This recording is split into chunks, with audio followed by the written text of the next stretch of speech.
Good evening, ladies and gentlemen. This is IceX bringing you another Division E matchup. Tonight we have got the Devil's Rejects versus FF and the Pancakes. Getting started, the FF and the Pancakes, I was able to cast them last week. They were in a close match against the Core Bouncers. Ended up dropping that series, but they ended up picking up a win later on in the week. The Devil's Rejects, I haven't gotten a chance to cast them yet. I've been able to watch them in the past, but I haven't been able to see personally what they've been able to do from the casting seat. Getting into the maps and bands real quick. Uh, Coin toss was made, and FF and the Pancakes won the coin toss. They elected to take first pick. And so on the side of the Devil's Rejects, they banned Battlefield of Eternity and Cursed Hollow. FF and the Pancakes returned and banned Volskaya and Infernal Shrines, and the Devil's Rejects got to pick the map, and they chose to go to Towers of Doom. So that's where we're going for game one. Towers of Doom is probably one of my favorite maps to play and to cast. It is one of those maps that you just never know who can win. It's a very heavy comeback map. Even if you're falling way behind in the core damage from the towers, if you fall behind 20, you're still in the game as long as you're able to maintain that power over bot lane. So we'll be, I'm excited to cast this one. Just giving a little bit of background on both teams while I'm waiting for an invite to the lobby. Let me double check to make sure that I'm going to get that invite. Devil's Rejects, they're 5-2 on the season. They are ranked, I believe they're ranked number 3. No, they're ranked number 5, sorry. Amongst the two teams in their division, in Division E, but their record is 5-2. They just haven't played all of the games. Hold on, I'm having trouble getting into the lobby. I accidentally got invited to the party, not to the game.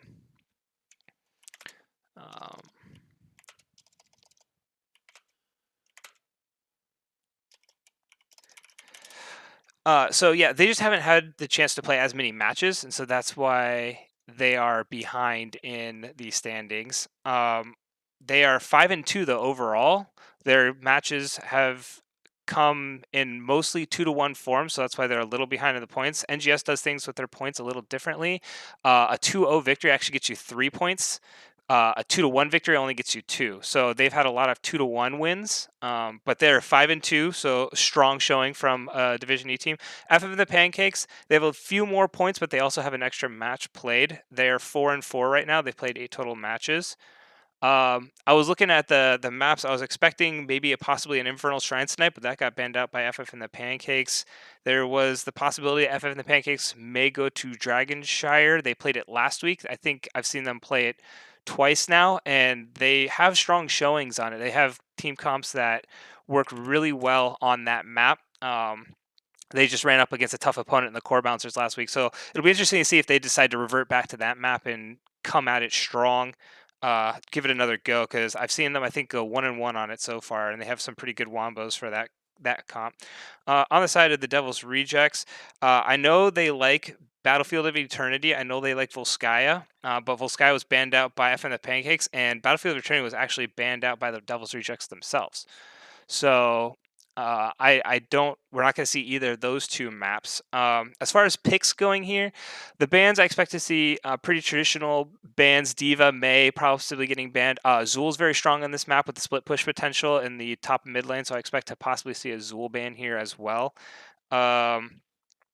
The picks, comfort picks on the side of the Devil's Rejects, they like to favor a lot of Orphea. They also like to favor the Raynor pick as well, and both champions are pretty strong on this map. Orphea is just a good overall brawler. A good Orphea can do a lot of damage and snowball a team into victory, and also give a lot of poke from range, like that annoying poke. And she also has a lot of good sustain, so she can get into small skirmishes and keep herself healthy. So I expect to see possibly an Orphea pickup. Raynor, on the other hand, Raynor is a very strong pick on this map as well. He's got the zoning potential with the Hyperion. In addition to, if he decides to go for that Raynor's Raider ult instead, he can kind of push people away from towers, have that extra little ability and that scouting potential from a Raynor. Since Hanzo's not very high in the meta. I hope Hanzo comes back in the meta.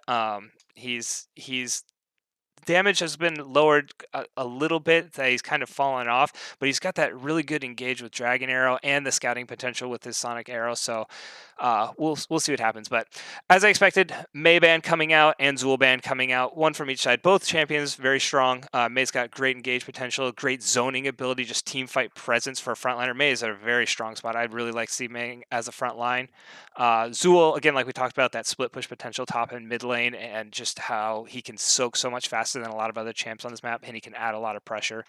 Tassadar getting banned out by the side of FF and the Pancakes, and then Johanna, again, another very strong frontliner, does a lot to zone teams, has a very strong early and mid game, falls off a little in the later game, but she is a very just strong early and mid game that may be enough to get that lead where you can dominate that bottom lane and then snowball that into your victory.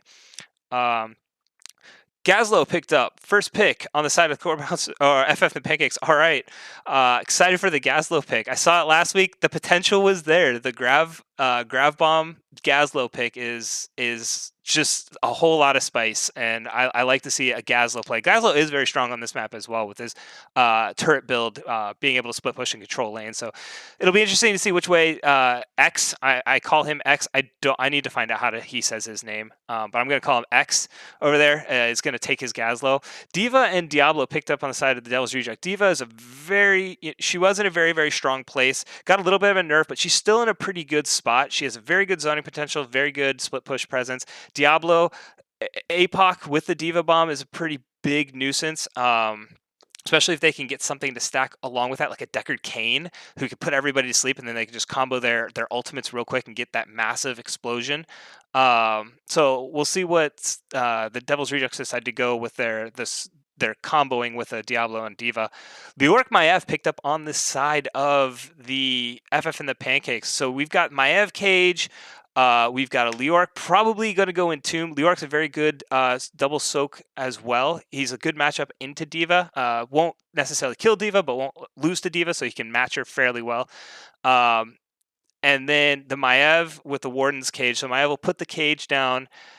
Gazlo, we can see this combo kind of starting to form. Gazlo will put down his little Grav Bomb inside the cage. Once Maev initiates that, Lior can get his Entomb, make sure that everybody is just locked down in the middle of that Warden's Cage, and then we'll see what kind of burst they decide to pull out. Courtney's probably going to be that burst. I know she plays Jaina, I know she plays Orphea, I know she plays Kira, so we'll see what this damage they decide to go with that combo. Li Ming and Lucio picked up on the side of the Devil's Rejects. Li Ming's great poke potential. She should do well as long as she can keep her distance away from the Maev. Maev will have the ability to close that gap if they can time the swaps and the pulls. So Li Ming's going to have to play a little safer. And then Lucio's a strong healer. Not going to go along with that kind of sleep combo, trying to get a healer that kind of combos with the Diablo Diva, but an overall just protect everybody. Very strong team fighting presence. Orphea picked up by Courtney, so there's the Orphea. She's going to put down the Eternal Feast inside of that Warden's Cage. And then Rhaegar, very strong support, can take the camps quickly, so they'll have camp pressure.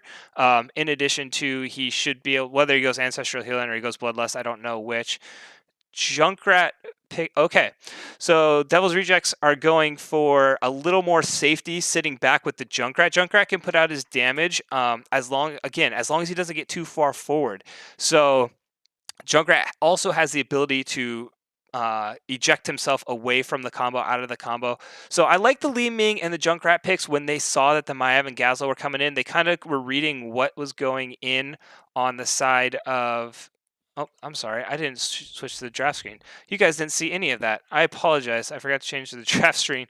But I was looking over at my chat, seeing if anybody was going to read me anything, and everybody was saying it was great. So I was like, okay. Apologies.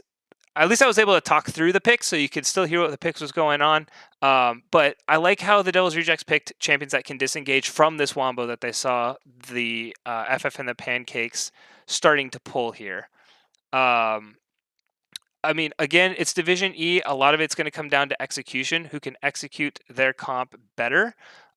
Who can start to snowball that game and continue to snowball it in their favor. I expect the Junkrat and Li Ming to be able to put out a lot of DPS, but it's going to be a lot of poke DPS. They need to be able to have somebody that can finish that damage. So Diablo's going to have to get a knock into the wall somewhere, really lock down one target so that Li Ming can burst it and start getting those resets.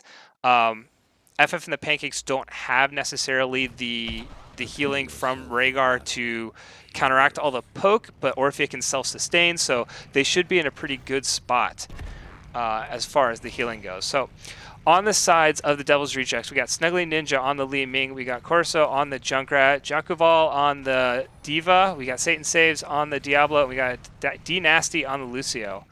On the side of FF and the Pancakes, we got Jaeger on that Leoric, we got Stampy sitting on the Maev, X on the Gazlo, Mr. G on the Rhaegar, and Courtney on the Orphea. So the fight's going to, I don't expect a huge fight necessarily to start here. There's going to be a lot of poking back and forth. The Li Ming, Junkrat, and Orphea are just going to be throwing stuff around. If Diablo can get a knock into wall, I expect him to take it. I don't expect Leoric to get too involved here. The Gazlo, again, he can put out just an initial wave clear, and then it's going to be mostly wave clear. Satan Saves does dive in onto the Orphea, gets a nice knock-in, but it wasn't able to get the stun all the way off and wasn't having the follow-up. So they're just going to push out waves and go to their respective lanes. The fight's really going to be over this bottom lane. The bottom lane is where we're going to see the usual pressure on this map from the 4-man. The top laners will rotate between mid and bottom. Saves going in and get Stampy. Maya's going to get out of there easily, though. They're going to fight over this bot lane, try to get bot lane pressure. Gazlo actually went up to mid. He's going to try and push out that mid lane as well. So it looks like F and the Pancakes are going to do some small rotations with the 4-man, leave Leoric to pressure up top. Satan Saves, dives in on the... Maya gets a nice pull back. Sorry, onto the Rhaegar. I was wanting to say a different champion's name. Stampy, Courtney going in, getting a little bit of poke down, getting off. Just a little bit of harassment back and forth by both teams, but the Junkrat and Li Ming are going to be able to put out a lot of pressure onto this and see, as you can see, this turret's already down at half health. The FF and the Pancakes are going to go, they're going to get their camp. I expect to see the same thing coming over from the Devil's Rejects, just going and picking up their camp and then going back, putting the pressure over bot lane. Satan Saves is just going to sit here in this bush, maybe see if he can get a nice knock back into that wall. Hits Courtney. Maev gets the pull, but Maev gets flipped over. She gets interrupted. She jumps forward into the team, but gets out with the swap onto the Shadow. So right now, I mean, the FF and the Pancakes have a nice half-level lead. They got it because they were rotating mid. I think the Devil's Rejects missed a minion wave in the middle there, so they got a nice little half-level lead going.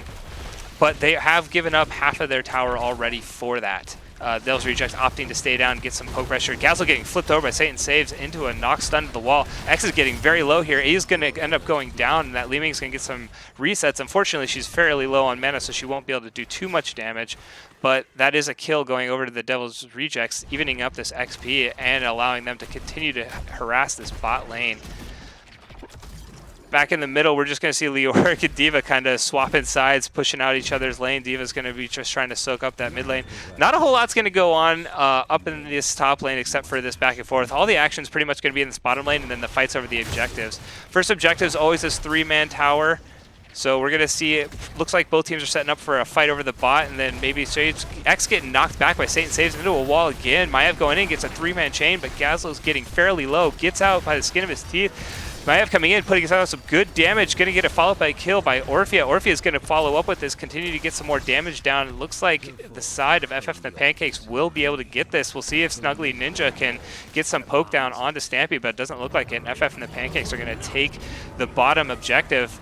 Both teams just kind of trading objectives top lane, so that's a nice start for the FF and the Pancakes. Good response from losing a member early on.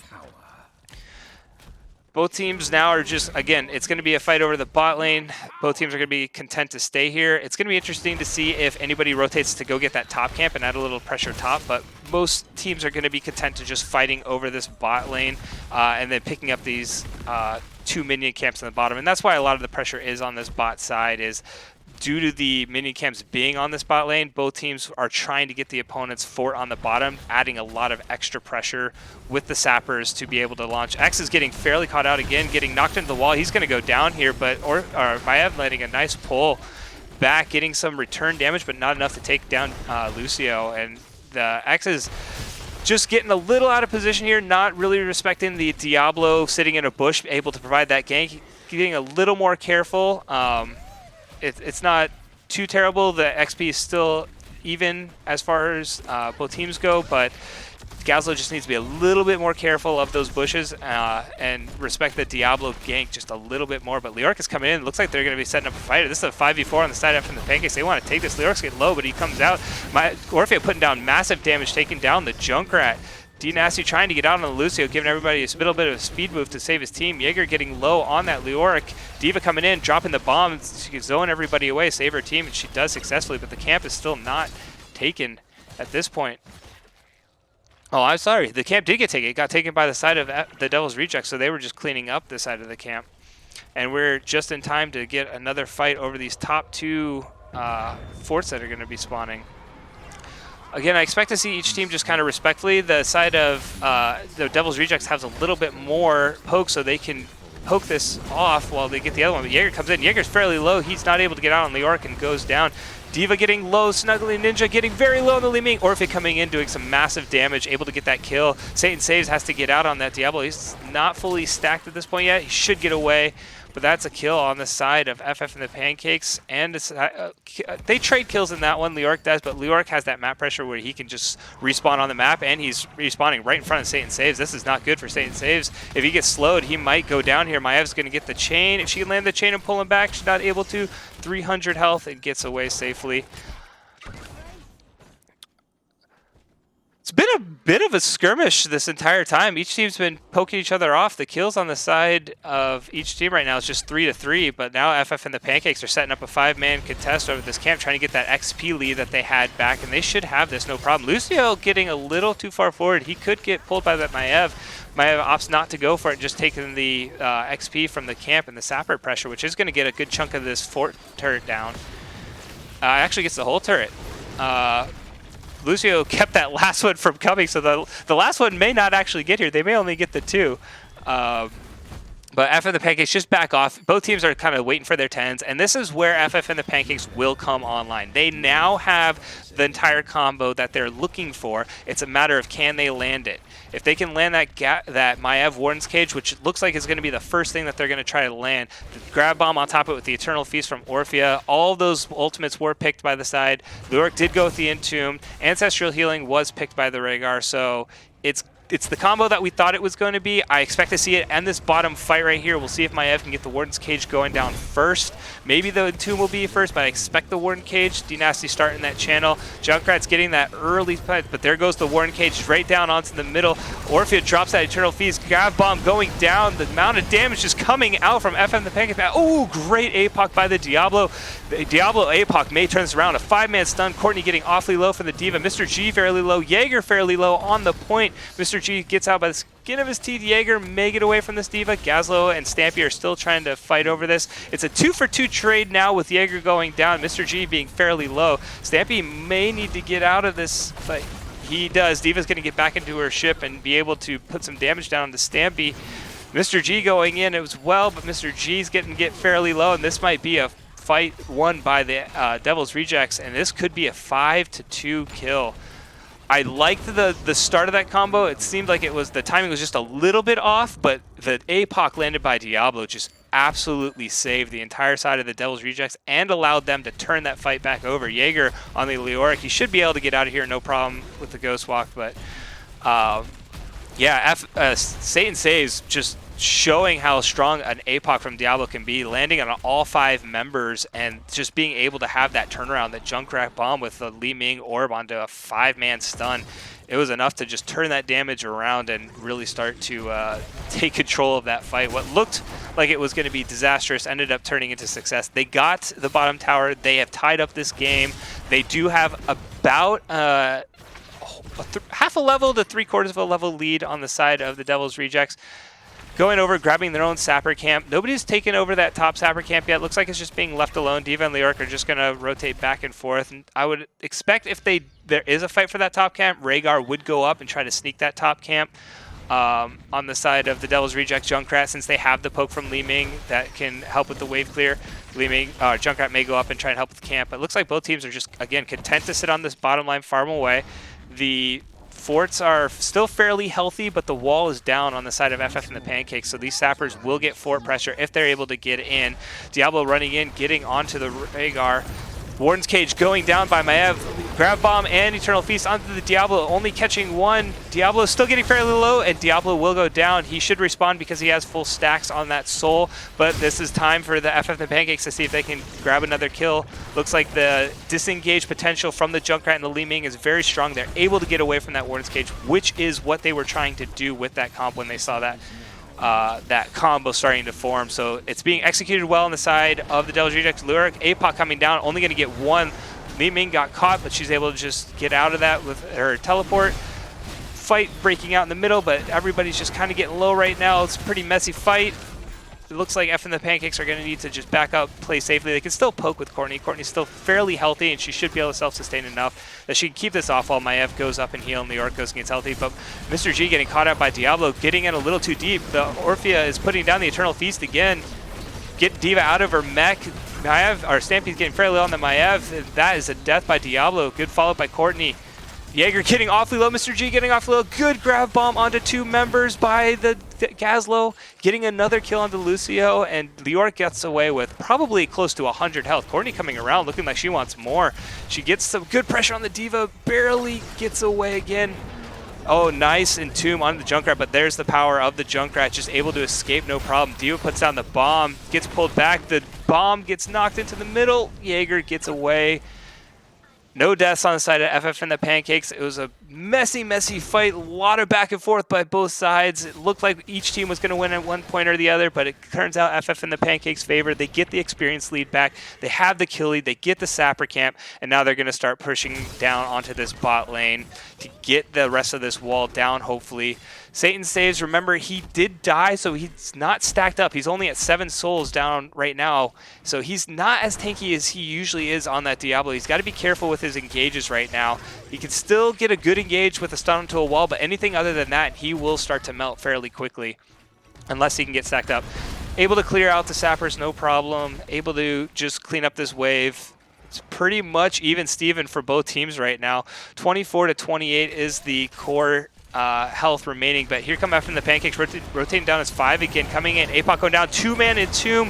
Maev, Eternal Feast going down, Grab Bomb going down. The Eternal Feast is doing massive damage from the Orphea. 3 kills onto Lucio, Junkrat, and Diablo, and they get the camp. There is that Wombo Combos potential if they cannot get out, and it's going to be pretty dangerous for the side of the Devil's Rejects if once they hit level 20 and Liork is able to get that silence in that Entomb. Li Ming and Junkrat aren't going to be able to get out safely unless they anticipate that. I expect FF and the Pancakes to possibly get this entire fort, and this would be the fort advantage that they're looking for. They will now start firing 5 shots onto the opponent's core, and they should be able to get at least 2 of these. D.Va looks like she's going to get the top one over here completely uncontested, but FF and the Pancakes should have this objective and the other one no problem. That would be 10 core shots, taking that Devil's Rejects down to 14 total, while FF the Pancakes are sitting at 25, and they have about an entire level lead.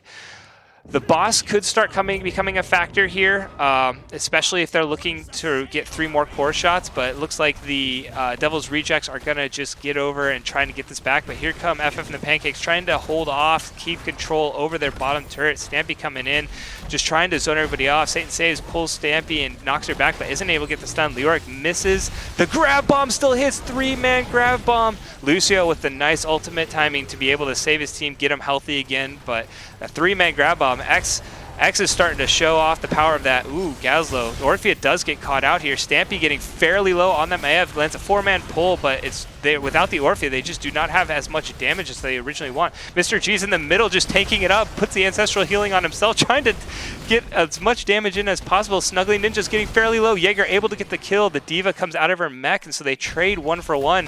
Mr. G just sitting in there on the Rhaegar, acting like a boss, trying to tank everything up, dropping the Ancestral Healing on himself, and he's able to get that kill back for his team. Jaeger was able to finally do the finishing blows onto that Li Ming. And so Junkrat should be able to poke this safely from a distance. He's got to be careful of Maev throwing out the shadow, but I expect that this fort is going to go back down. Nice and Tomb onto 2 members. D Nasty and Satan Save. Grab Bomb going down. It's going to be massive. Ward Cage is going to get Satan Saves. Lucio dies. Maev is able to get that Warden's Cage. It was just on the edge. Lucio died on the other side. Diablo was caught in the middle of it, and Junkrat gets fairly low. And great timing for those kills. That's not when the Devil's Rejects wanted to take those fights, because look at this, 2 objectives coming out, and that's going to be 5 shots each. That'll take the core down 10, unless Li Ming can get this to go all the way down. Junkrat should be able to get this with a bomb, and it does. He does save 2 more core shots. Jaeger getting low. D.Va trying to keep them off of this. The Devil's Rejects are trying to keep off. I would say getting that fort was just a win enough in and of itself. Live to fight another day, but they are looking to potentially at least contest this middle objective. Chakuval sitting there with the full D.Va mech, so she can provide even more time for the zoning. The sappers do come down, get some damage back onto the fort on the side of FF and the Pancakes. So Junkrat able to provide the poke. Li Ming with a poke. Jaeger does not land the entomb on anybody. APOC comes in. No APOCs as far as I can see. Jaeger was able to ghost walk out. The grab bomb lands. Oh, big damage onto the Li Ming and to the D.Va. X is just coming out huge with these grab bombs. The entombs have been missing as of late, but the grab bombs have been on point, and just being able to put out all that burst damage with the Orpheon on top of it is massive. And it looks like F and the Pancakes are just going to retake control of this bottom fort. If they could get this killed before these sappers get in here, this could be all 3 sappers going over onto the core. It'll be close to see if they can get those 3 in. If they can, the bosses potentially match point. Junkrat able to burst, but 1 does get in. If another one could get in, New York getting knocked back into the rockets, but isn't able to get 2 damage. They weren't able to get off another core shot. Both sappers were killed, so it is at 5. That means that the boss would only get it down to 1. So FF and the Pancakes are probably just going to full defend this bottom tower until the next objective comes out. The good thing is FF and the Pancakes are level 20. That Liork now has that silence on his entomb. The Junkrat and the Li Ming are not going to be able to escape as easily or at all. Entomb lands onto the Diablo only. D.Va's bomb is in the middle of all that chaos. Diablo does go down. D.Va's bomb does do some damage, but just not enough damage, unfortunately. Courtney able to sustain. Mr. G able to heal up his entire team. And that's another kill down onto the Diablo. And they should just be able to be comfortable with this 5v4 situation, going over and taking one of these last 2 objectives and ending the game here with the core shots. Devil's Rejects have to fight over one of these 2 objectives. FF and the Pancakes, they don't have to force both of them. They can just kind of be content to settle over one. It looks like they're settling over this bot lane as the potential one that they want to end. Liork is getting caught up in this top lane, but he's just coming down, ghost walking down. Courtney doing some serious damage on the Snuggly Ninja. Grab bomb going down. Li Ming gets able to get out of that, but meanwhile, while this is all going on, the chaos is going on over here. Shots go off. The channel does get off by Maev, and game 1 going over to FF and the Pancakes. Wow, those grav bombs. Those were some serious grav bombs on the side of FF and the Pancakes. Able to get that damage down, and then have the Orphea follow up on top of that. Just it was massive. Look at the damage. 81,000 from Orphea. That is incredible amount of damage, and she just had to wait for these grav bombs from X. He was able to put him down over and over and over again, and he was on point with almost every single grav bomb. He had a little bit of a rough start early, but comes out strong in the second half, and then Courtney just able to put down those Eternal Feasts and her entire combo onto whoever gets caught, and that was just some serious damage. I mean, the Devil's Rejects, they had a very strong early game coming out on their side, but once that level 10 hit and those combos came online on the side of FF and the Pancakes, you could see how the game just all of a sudden started going into their control, and they were able to just win fight after fight after fight. The worst they had was even trading. The best they had was a complete team wipe. So a pretty dominant performance from FF and the Pancakes on that second half of that game, leading to a game 1 victory. Let's go back over to the map screen. So FF and the Pancakes do get to game 1, and I do not know as of yet who is going to the choices in the Devil's Rejects if they want to pick the map or if they want first pick.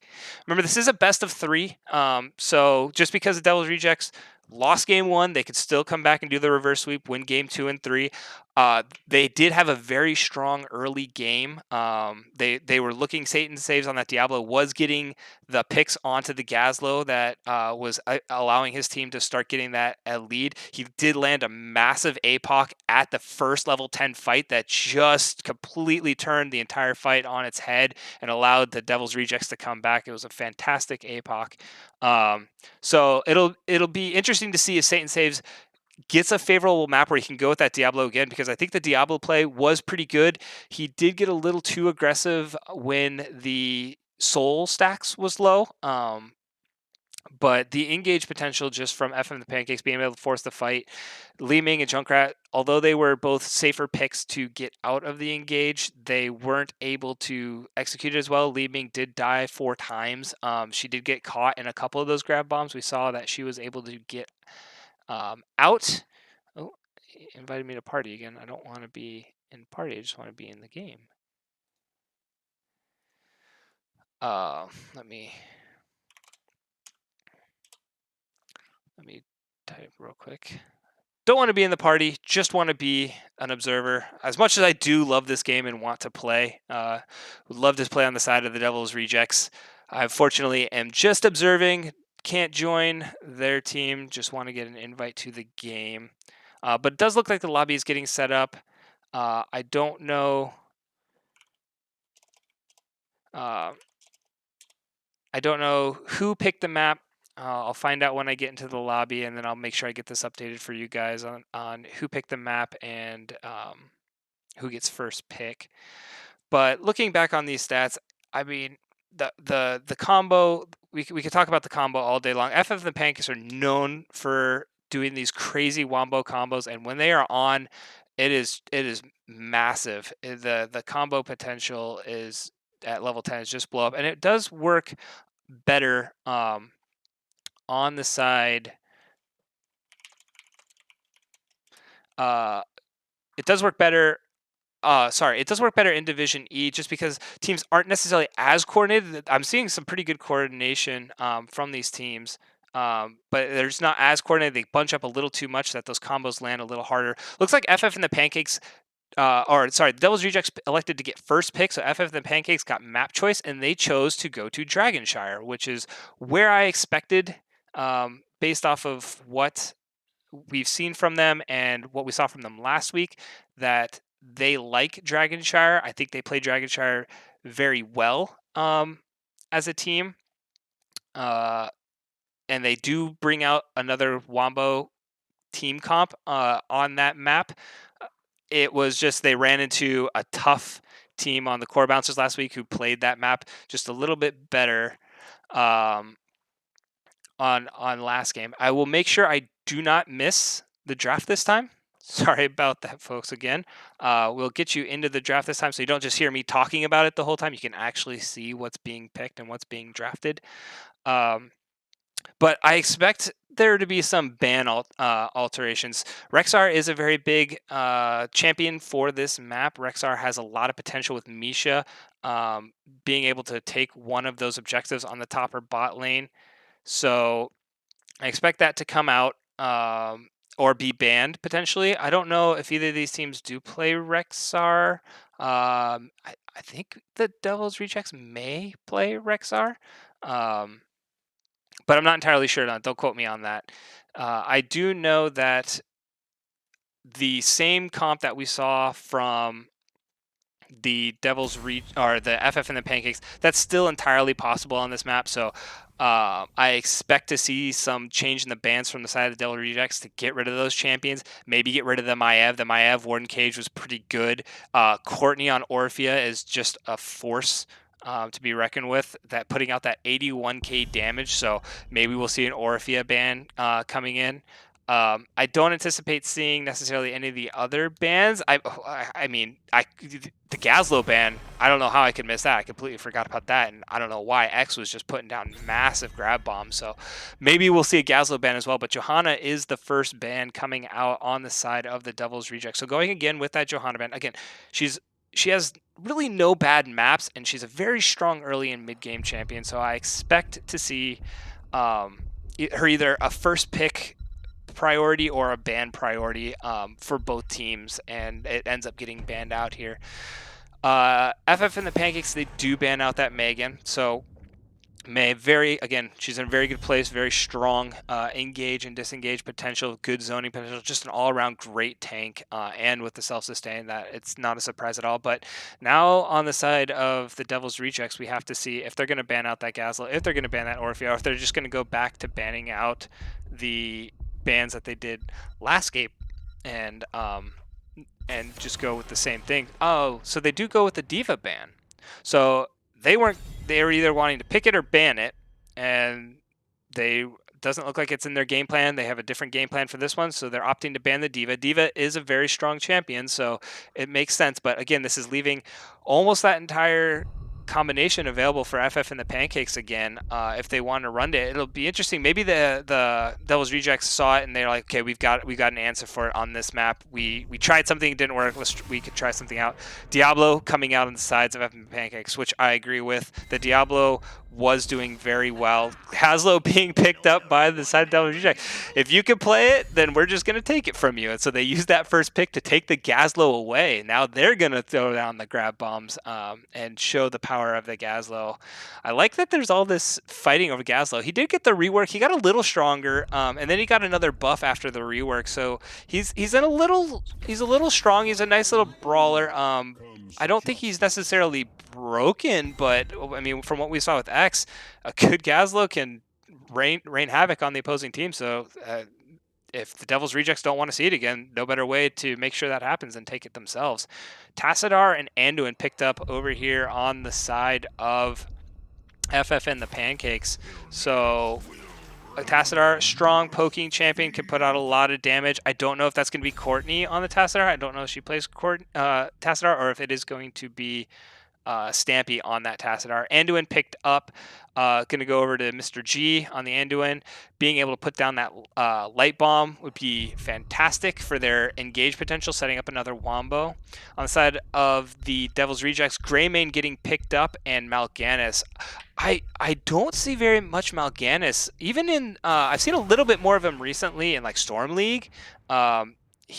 I'm not even sure why he kind of fell off. I stopped playing a while ago, so maybe there was a reason that he just got a nerf and he kind of fell off because he used to be super strong. But I like the Mal'Ganis pick, being able to get some sleeps on the opposing team for Gazlo to set up a Grav Bomb. Greymane, very good on this map with the amount of camps there are, able to put down some serious camp pressure, and also being able to build accordingly to what the opposing team, if the opposing team is very tanky, he can go that Curse Bullet. If they go very squishy, he can go to that Rip Their Throat. So Greymane, a very, very strong pickup. Maiev and Junkrat got banned, so each team giving a little bit of a respect ban. Junkrat was banned by FF the Pancakes. Maiev getting banned out on the side of the Devil's Rejects. ETC Kira getting picked up. All right. Again, we're seeing this Wombo start to show up. Anduin being able to put the light bomb onto ETC as he power slides in, stunning as many as he can to set up a better mosh than just doing the power slide mosh. Gazlo does have an answer for it. Greymane and Mal'Ganis. Greymane doesn't have an answer for it. Mal'Ganis can get an answer for it. So I'd like to see a little more mosh interrupts coming out on the side of the Devil's Rejects, and they do get the Malfurion and the Tychus, both with interrupts. Tychus able to shred down those tanks if they go with the second take here. Kira oftentimes goes in the solo lane. Courtney takes her into the solo lane, so I would maybe expect that not necessarily a bruiser here from the side of, we'll see. I think this last pick is going to go over, yeah, so it's another damage. It's a Cassia, which I really like because they saw the Tychus pick come out and they're like, okay, well, you know, we could go Bruiser, but we also have the Kira that can flex into the offlane role. And so Courtney's going to go into that offlane role. And now the Tychus doesn't necessarily have as much value as he normally would in the meta, but he does have the interrupt for the ETC, and Malfurion has the interrupt for the ETC. So they did get the more ETC interrupt potential, which I like to see in response to an ETC pick. So ETC's just got to be a little more on point with who he power slides and when he times that mosh. I often say the threat of a mosh is just as important as the mosh itself. So ETC holding onto that mosh for a little bit and making the other team kind of play around the possibility of a mosh coming out will provide his team a little extra zoning potential. So yeah, I like both team comps. I like the answer that the Devil's Rejects had. I don't know how Satan Saves plays on Mal'Ganis, but if the Mal'Ganis play is there, he can get set up a lot of grab bombs for the Gazlo, and we could see it again that the Gazlo may carry here. But FF and the Pancakes, again, have a big wombo. It's a little harder to pull off this wombo, have Courtney rotate down, but Courtney's not necessarily needed if the Cassia goes with the Ball of Lightning, because it can just bounce around in the ETC ult. So we'll see what happens. But on the side of the Devil's Rejects, we got Corso on the Tychus, Satan Saves on the Mal'Ganis, D-Nasty on the Malfurion, Snuggly Ninja sitting on that Greymane, and up top we've got Jakuval on the Gazlo. On the side of FF and the Pancakes, Mr. G doing a little bit of a dance on the Tassadar, X on that, and is X on the Anduin? X is on the Anduin. Jaeger on the ETC, Courtney on the Kira, and Stampy on the Cassia. Interesting. Maybe a little bit of a roll stop. I expected Mr. G to be on the healer, but it looks like that X is going to be playing the Anduin this game. So a little bit of a roll swap on the side of FF and the Pancakes. Let's see how that plays out. I didn't know that was Mr. G played a Tassadar. Courtney goes in, gets a little bit of a damage on the Kira. Follow-up is there onto the Tychus, but he gets away with about half health. The sleep goes down onto the Cassia, but she's able to get the healing by the Endo and just back up safely. Kira's going to go in that top lane. Gazlo just went straight to that top lane right off the bat to get some pushing pressure and set up his turret, so Gazlo's going to have a little bit of that pressure. But Courtney is going to have the damage on that Kira to rumble in the jungle with that guy. So we could see a solo kill possibly coming out on the side of Kira. We could also see one on Gazlo. It's really who plays the matchup better, but Kira does have the potential to put some serious hurt down onto that Gazlo. So again, this map is going to be, it depends on the team's play. Sometimes you can get a double soak between mid and top, but with the objective being top, usually it's the 4-man that's rotating back, and you just send your mage to the mid lane to kind of soak up the mid lane. FN the Pancakes going for an early Merc camp here. I like the urgency on the Merc camp. Especially since they have the ETC down. Usually you see people go for the Siege first, but they're going for the heavier camp first, which is going to get some pressure into that top lane, help Kira out on that top lane. Greymane should have this camp no problem by himself, and the rest of the team should just be splitting out no problem. But Kira, she's got about a half health lead on the Gazlo. Gazlo's going to get the initial channel, but Kira's going to get the pressure and the Merc camp coming in. ETC's here is just to knock Snuggly Ninja Greymane off of the dragon, while the fight is going to go on down bottom lane. Over this bottom objective, Courtney able to grab the camp up top with the added pressure of the Merc camp, and X is on the end of it, trying to get this in the middle to get the bottom objective and flip the dragon statue over on their favor. A little bit of skirmish back and forth, so 3v4 and advantage to the side of the Devil's Rejects here. Experience is pretty much even. Let me pull up the talents for you guys so you can see what they're building. ETC is going to farm out that mid lane. So ETC is sitting in the mid lane. I would like to see either Stampy or Mr. G being the one that's rotating between the mid and the bot lane instead of ETC. ETC has the potential disengage and engage potential, so he can get those picks. If he rotates down, he could get a nice pick on D-Nasty, but he's still farming out that mid lane. Kira is putting some serious punishment down onto the Gazlo. Almost has the entire tower and the wall is already gone. Mal'Ganis going in already fairly low. Stampy's going to dive in. Nice wall by the Tassadar, and they're able to get the kill on Malfurion. Satan Saves barely gets away. Snuggly. Oh, Tassadar gets the snipe. Mr. G getting 2 kills on the Tassadar and getting away safely. That's 2 kills down to the side of FF and the Pancakes. Nobody's here to interrupt this ETC. This ETC channels it, and that dragon's going over to FF and the Pancakes. Good start for the side of FF and the Pancakes. Nice execution with the wall on the bottom lane. Mr. G playing Tassadar very well on that bottom skirmish and able to get the wall and get the 2 kills secured.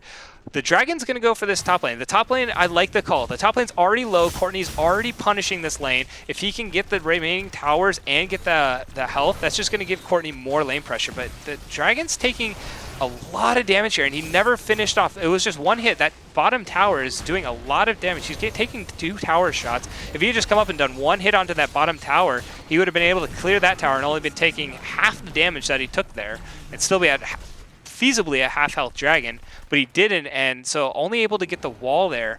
So maybe a little bit of a misplay, but ultimately still a whole level lead by sides of FF and the Pancakes. They're looking good. They want to go even in the early game. They're actually ahead, which is great for them, especially for the comp that they have, because again, they're looking for those wombos at level 10. And so looks like both teams are just going to go back to camping up. The next statue objective fight should be at level 10. I really wanted to see FF the Pancakes grabbing the healing fountain right up here, because if they could get that, then Gazlo doesn't have that ability to heal. Looks like the Elven Rejects are getting a little sneaky and trying to go grab this bottom lane. If this is a dangerous play. If they get scouted out, they could get collapsed on and give the camp over, but it doesn't look like... Oh, Tassadar did scout it out, but he actually helped them get the camp faster. Nice wall getting to trap D-Nasty and Satan Saves behind it, getting some damage down, but the camp does go over to the side of the Devil's Rejects. So good camp grab by the side of the Devil's Rejects, able to get a little more pressure.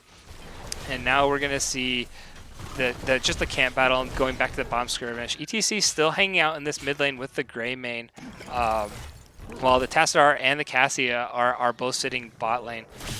Courtney getting fairly low against the Gazlo in this top lane, popping the Unstoppable to get away, and doesn't have the health and mana really to do a whole lot. She can soak up, but that's about all she's going to be able to do. Bottom lane is going to be where the next big fight should occur, and we should get close to level 10s for both teams by the time that objective is up. F and the Pancakes are almost there. If they can get level 10 and take a good advantageous fight bottom, they should be able to get a couple kills there. Level 10's coming in line. ETC went with the stage dive instead of the mosh, so because of those last 2 picks, the Tychus pressure and the Mal'Ganis pressure is a little too much. The ETC would rather go for the global than the mosh, which I like because they already have the light bomb engage that isn't interruptible. So good. I like the pressure that ETC is able to provide. It makes more sense why he was in that off lane, and now he's able to be in that off lane and get to a fight wherever a fight is going to occur. He did go top lane to help Courtney out in this lane that Gazlo is starting to get a little bit of a head in.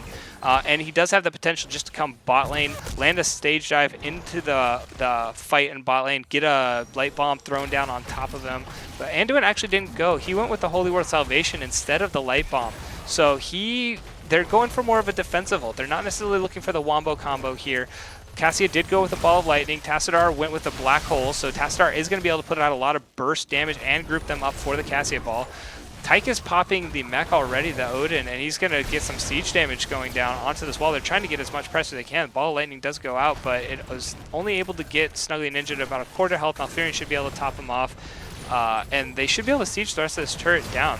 ETC is just kind of having his merry ways, double soaking mid and top lane. They haven't been able to get any mid lane soak on the side of the Devil's Rejects for a while now, so back into the bot lane. It's just a little bit of a fight going back and forth. ETC sitting up in that top lane waiting for Courtney to come back on the Kira so that he can get down and respond if needed. Nice damage being put up at Tassadar. Cassie comes in. Tassadar gets rooted, so he can't follow up with the Black Hole. But good damage being put out by the Tassadar. Able to get control over this bot lane again. Maybe able to get this objective over onto their side and then be able to get that control. Fight goes out. Black Hole does go down. Tychus is fairly low. Grey Ninja, Snuggly Ninja does jump in. Mr. G. ETC comes in, joins the fight. Corso's fairly low on Tychus in the back. Good wall by the side of FF and the Pancakes, but everybody on the side of the Devil's Reject able to get away with just barely some very low health, but the objective does get turned over onto the side of the Pancakes. If they can get this channel off, there should be another dragon on their side, but it looks like Tychus will be able to, and the Greymane should be able to keep them off. Greymane actually diving in here to try to get some more damage done. ETC is just going to back off smartly, so, and they're going to get this pressure bot lane. This health pool is going to go down. All the members of the Devil's Rejects rotated, so they're going to get some value bot lane with the Merc camp. Courtney up top, still doing Courtney things, fighting with that Gazlo, keeping control over the top point, which is what she wants to be doing. Half of the ETC's health just eliminated by that cursed bullet, but he should have no problem healing himself back up. He's got plenty of mana. But it's basically a fight over this bot lane. Satan Saves, trying to get a sleep, but doesn't connect. Ball Lightning going out with Cassie. It looks like she wants to get this fight on to Satan Saves. Mr. G getting zoned by Tychus. He may go down. He's getting fairly low. Black Hole to save his life. That was a great Black Hole. Tychus, all he needed to do was get his grenade off, and he could have gotten the kill onto that Mr. G on the Tassadar, but Tassadar landing a great Black Hole to save his life and able to get healthy again. Again, it's business as usual for the side of the Pancakes. Back to the fight, everybody healthy, and just fighting over this bot lane. Greymane going to go grab a camp while we wait for everything, but ETC able to channel this. Nobody interrupted it, so ETC again gets the dragon control. And now he looks like he's going to just farm out mid lane, maybe take it bottom while Courtney finishes off this tower in the top lane. So Courtney's going to get some pressure. Gaslo going to go respond to that pressure, but the dragon is going to go bot lane. He's already again at half health, losing a lot of health getting to where he wants to go with the objective, but he does have this Mal'Ganis zone. Cassio was getting low, but the Mal'Ganis able to get away. You pop that ultimate and get a little bit healthy.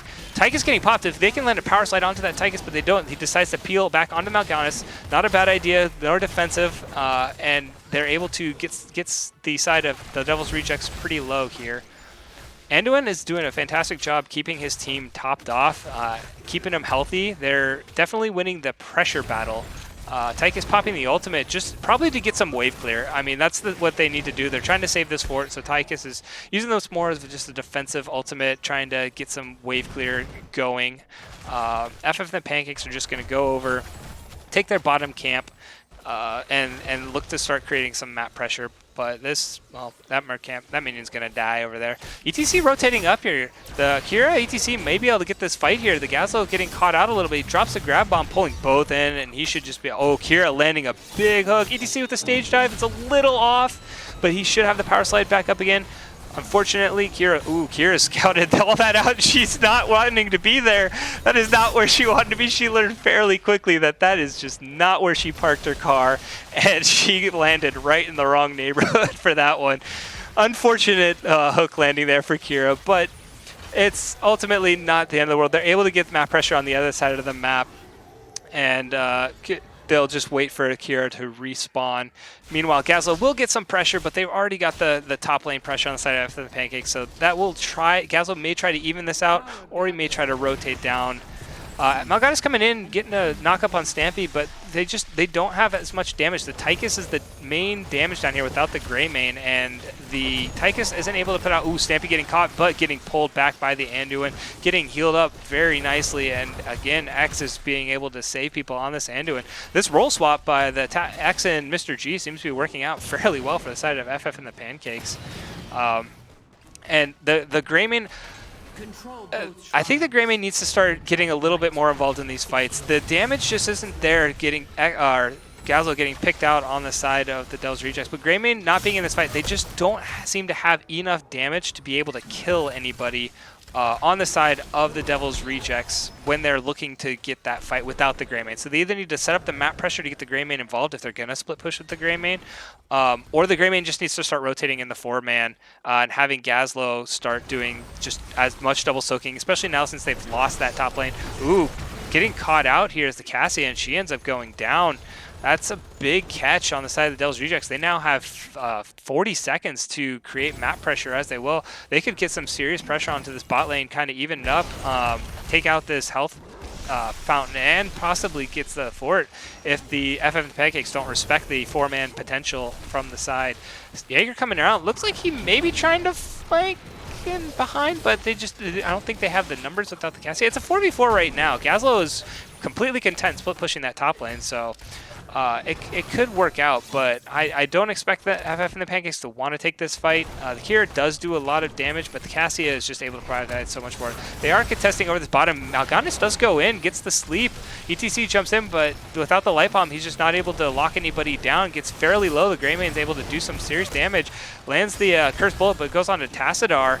Black Hole didn't really hit a whole lot of players, and Courtney getting low on this Kira, but they now have 5 here. They have their full 5, and Gazlo's not here. This is the fight that F and the Pancakes want to turn around. Jaeger jumping in, getting low, but Anduin able to keep him alive. Devil's Rejects, Stampy getting fairly low, diving in on that Cassia. It looks like the Devil's Rejects may be turning around this 4v5. Greymane diving in, but decides to turn back around. Anduin trying to keep everybody healthy. Tychus is doing all the damage he can with Greymane here. The damage is much greater than what they have been having. Here comes the Gazlo. Oh, and they're all slept, so the Grav Bomb is going to land onto you. Huge Grav Bomb by the Gazlo. Rotating down the side. FF and the Pancakes are just running for the life. ETC just, he said see ya. He went all the way top lane with the stage dive over the top objective, but Courtney also goes down, and Devil's Rejects are now in driver's seat. They should be able to get this, create some map pressure. They're probably not going to be able to go get that top objective, but they're canceling out the Dragon Statue potential. They're going to go get some camps. They're going to get that bottom fort. They may even get mid fort here before the FF and the Pancakes come back. Gazlo rotating down was perfectly timed with the Mal'Ganis sleep. He slept 3 of them, and Gazlo could just land that bomb, and that was the turnaround that the Devil's Rejects were looking for. Satan Saves landing a pretty crucial sleep there to set up his Gazlo buddy, and they should be able to create a lot of pressure and probably get this mid fort as well. Looks like Cassie is trying to go down and get control over this bottom objective while ETC is pushing top, but Gazlo's just not going to have it. He's going to protect this, and I don't think Cassia can really kick him off when he gets his turret set up. So Cassia's just going to smartly back and go regroup with the team, do another 5v5 fight, and that's what the FF and the Pancakes have been doing well. Their ultimate selection isn't necessarily set up as well for the team fighting as it could have been, but they are setting it up more for map pressure, and they've been exhibiting that all throughout this game, except for just that last team fight, that Courtney and ETC are able to provide a lot of map pressure elsewhere, keeping the Greymane kind of away, and they're winning those 3v3 fights without the Greymane being there. So that's FF and the Pancake strategy right now going forward, and they should be able to take this, but this is a 5v4 situation again. F and the Pancakes, if they knew Gazlo was doing the camp, they could have picked a fight here, but they're content to just soak up the XP again, go for their 20s, and then I expect the next fight to be over the level 20s, because it doesn't look like the Devil's Rejects are going to go make a play for that top objective anytime soon. Gazlo may, now that he's getting it, but ETC did do a stage dive behind. He's going to go try and get that objective. Mal'Ganis sees it. He sees that he's losing the objective, and he's going to come see Jaeger down here. And Jaeger is now in the middle. He's behind enemy lines. He gets the cursed bullet from the Greymane. He gets pulled out by the Anduin, and now this is a 5v4 for the F and the Pancakes. The bait is real. Oh, the Black Hole by the side Tacit are able to get him. Mal'Ganis goes down. ETC sitting there going, that's all planned. I meant to do that. And setting up his team for some kills.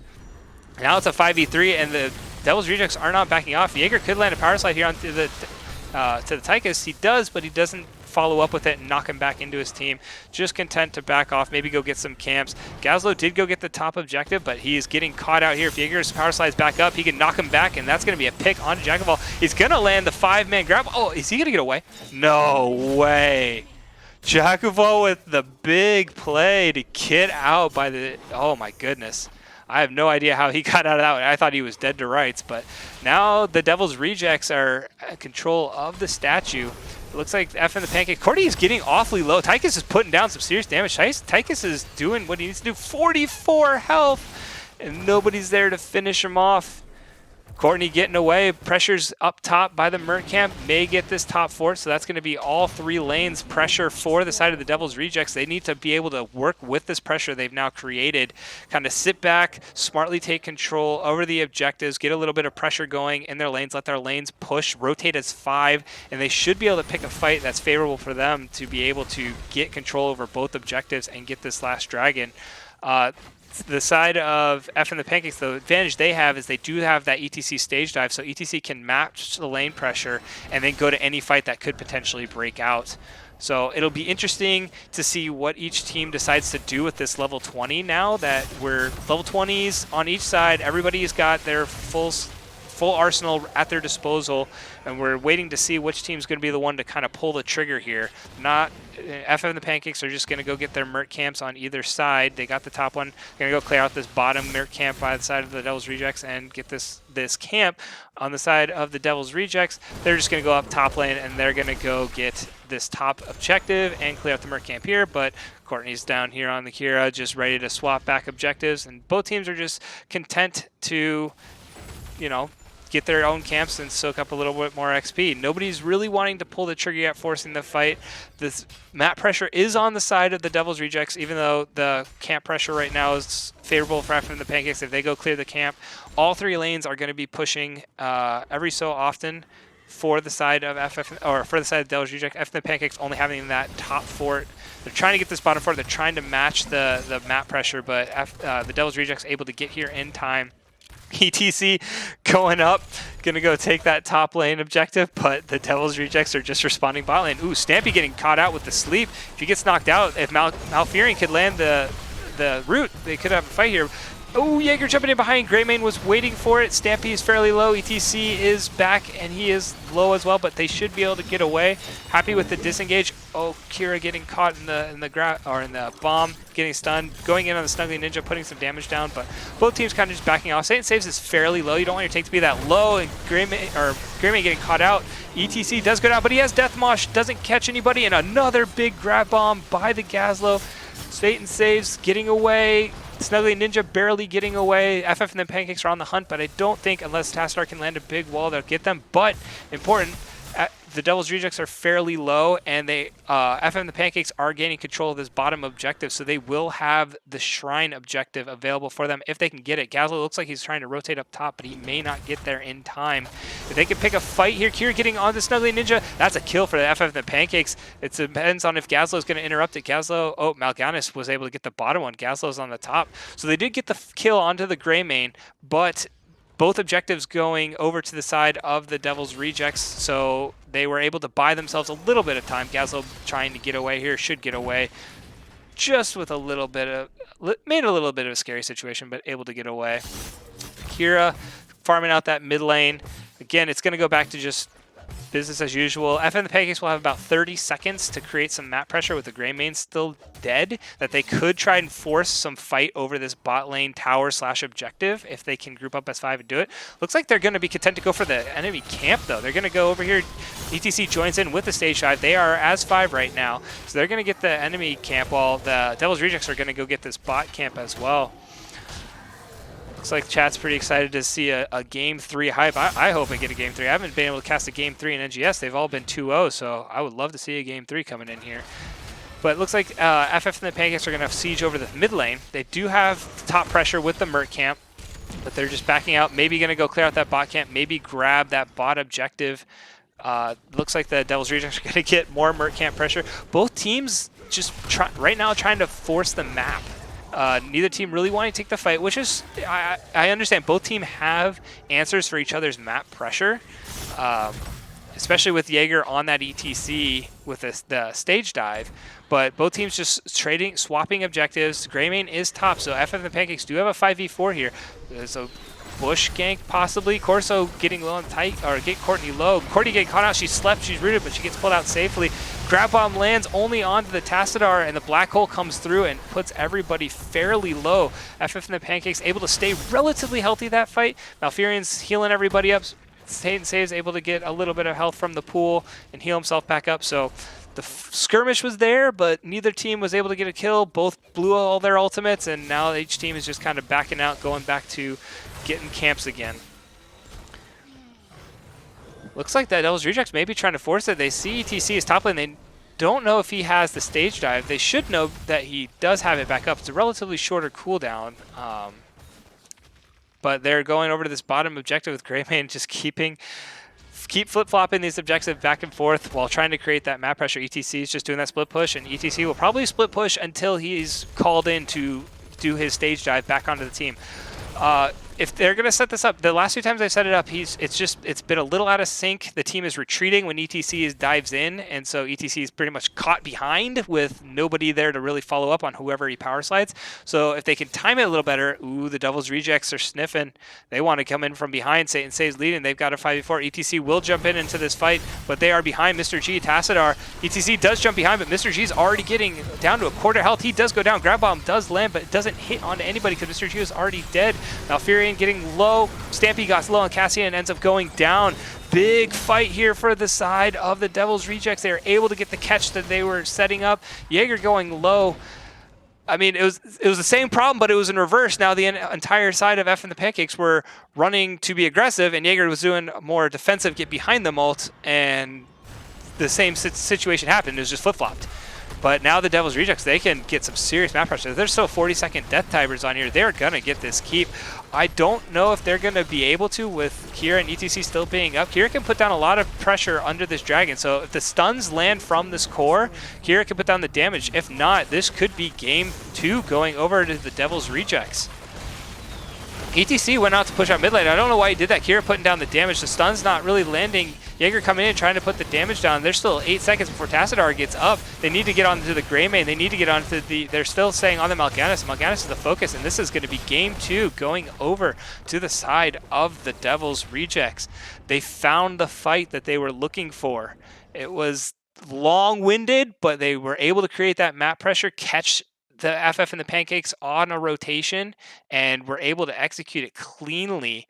And that entire last fight, the grab bomb even missed in that last fight, but they were able to get the catch onto Mr. G on that Tassadar and then follow it up with Stampy on Cassia, kill them both damage threats. So it's just Courtney on Kira, and ETC really didn't have much of an answer after that with a 5-on-3.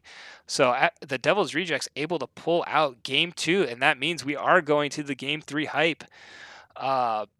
Cassia, Stampy was able to put on the damage. I mean, FF and the Pancakes, they played it really well, but the side of the Devil's Rejects, they just did not give up. They were regrouped as a team with all the pressure that FF was putting on them, figured out how they wanted to address it, where like I think I said in the mid game, I wanted to see Greymane start rotating in more. I wanted to see the Gazlo start getting involved a little bit more so that they could turn that game around, and they did. They brought the Greymane in, they brought the Gazlo in, they rotated as 5, and suddenly the Devil's Rejects just found a way back into the game, got some good picks, got a great last play, and were able to, take that last team fight all the way to the core and win it.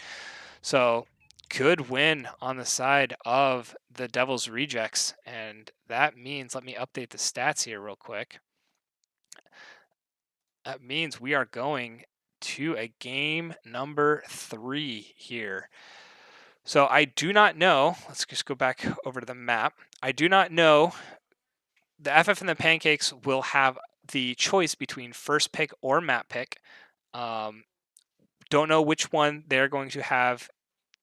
They're going to pick. I maybe anticipate that they will go for the first pick here.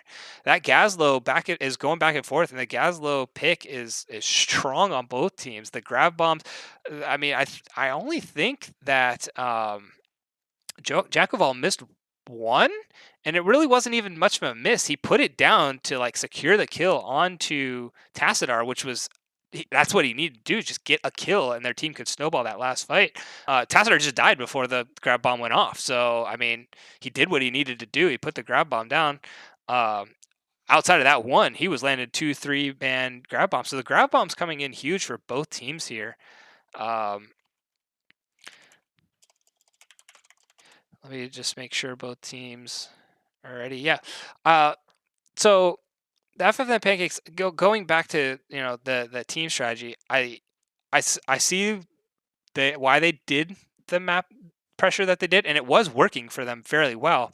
It's just the ETC wasn't able to provide enough pressure, and then when he did do the stage dives, it just didn't seem like the communication, the in syncness was there with the side of FF and the Pancakes enough that ETC was able to get in behind with the stage dive, or get onto the enemy team with a stage dive and cause that chaos so his team could recollapse back in. It seemed like every time he did jive in, his team was already retreating, and so they weren't able to execute it as well. I mean, we can always play second guess. The the thing I did mention, sorry, I was reading chat there. You could always second guess, like, should they have gone the Moss? Should they have gone the Light Bomb? I mean, they could have, but the Devil's Rejects did have answers for both of those things. And so they decided to go with this other strat, and it was working. They were doing it very well done. It got to that point where they couldn't really find the fight they were looking for. They lost that one fight up by the dragon, where then the Devil's Rejects were able to get 2 more towers with the control that they got from it, and then they had map pressure in all 3 lanes, and the FF and the Pancakes had to respond to that with ETC. He can't respond to all 3 lanes. It's just it got a little out of sync for them when it was just clicking on, all cylinders. But the damage was there from FM and the Pancakes. I mean, 76k on Cassius Stampy, 69k on Mr. G's Tassadar, 69k on Courtney's Kira. They were able to put down the damage no problem. But Gazlo did get that big experience soaking. He got almost 25,000 experience, so he was able to create that pressure, get that double soaking going when he was falling a little bit behind in the early game.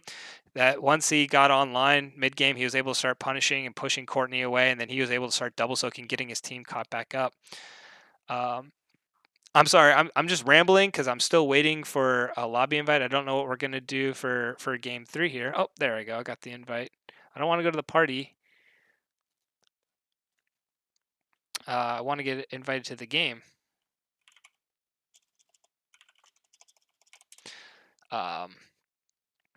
So yeah, it'll be interesting to see what map. I'm curious what map we're gonna go to. We have Braxis Holdout, Tomb of the Spider Queen, Alteric Pass, and Hanamura Temple still available. If FF and the Pancakes pick map, I could see them going to a Tomb of the Spider Queen. Oh, I got the invite. Oh. And we're going to Hanamura Temple.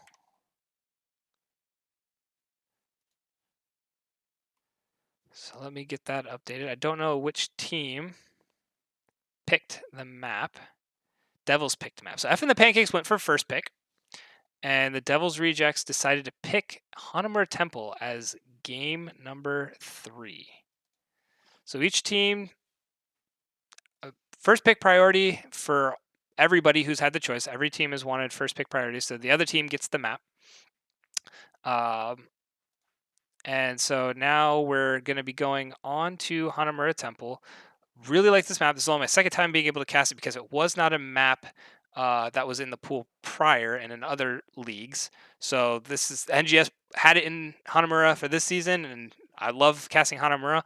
Hanamura, very snowball heavy map when you get control over the first 2 forts and are able to start taking your opponent's objective. When that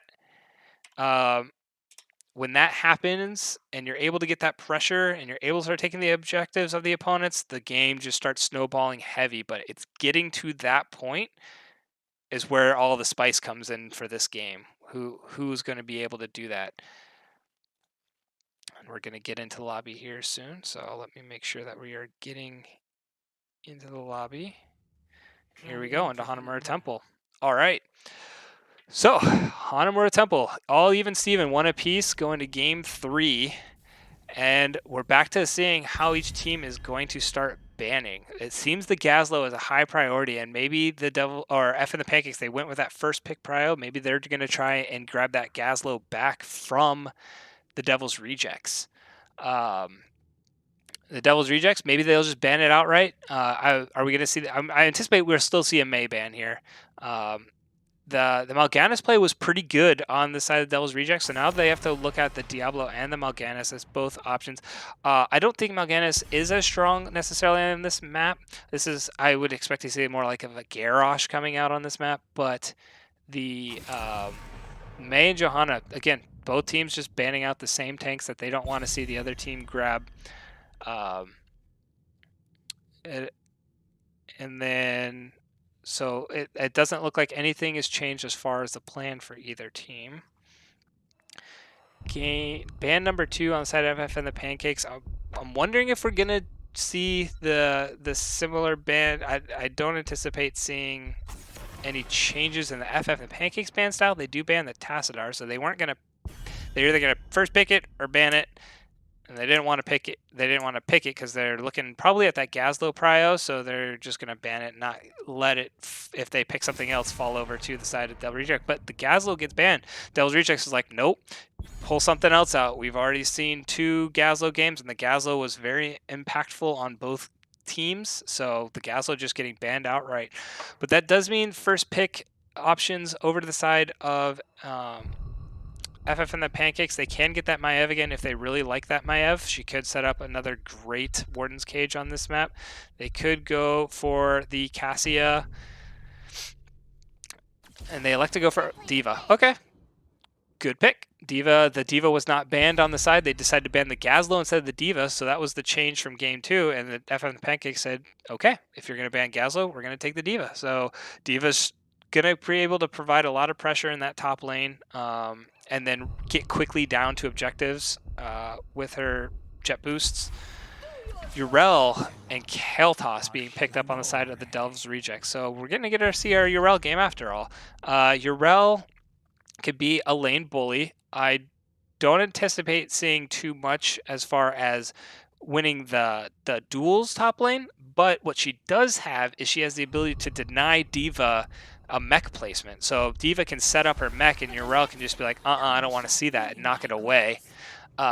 Meanwhile, Keltos, very strong mage, especially in the lower divisions where, again, teams tend to group a little bit more, aren't as aware of the living bomb, and so spreading that living bomb between members is a little more easily done on the Keltos in a lower division than, like, the professional scene where they are aware of everything that's going on in the game and around them and all sorts of other stuff. So they're able to watch for the living bomb. So Keltos, a good pick here. Or if you're going back to Courtney, we saw how much chaos she caused in game 1 with that, and the Maev coming back on the side of FF and the Pancakes for Stampy as well.